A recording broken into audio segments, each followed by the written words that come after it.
श्री स्वामी समर्थ सर्वांना. पूर्वी नाती जपली जायची, पण आता नाती वापरली जातात. इथं प्रत्येक जणाच्या चेहऱ्यावर मुखवटा आहे. ओळखायचं कसं कोण खरा कोण खोटा? तर खरा माणूस नेहमी एकटाच राहतो आणि आपल्याला वाटतं आपण कुठे चुकलो का? तर भगवद्गीतेत श्रीकृष्ण म्हणतात, दुःख आलं तरी मन ढळून देऊ नकोस आणि सुख आलं तरी त्याला चिकटून राहू नकोस.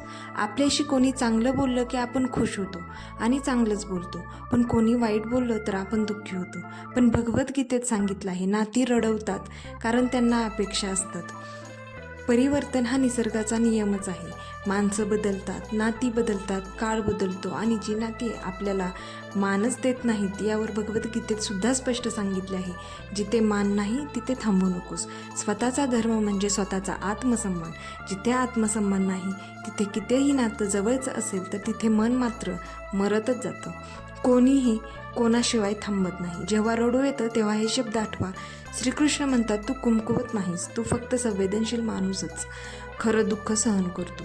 काही माणसं आपल्या आयुष्यात येतात आपल्याला शिकवायला, आपल्याला मजबूत करायला आणि एकटा पडलेला यशाच्या दिशेने वाटचाल करतो आणि यशस्वी होतो.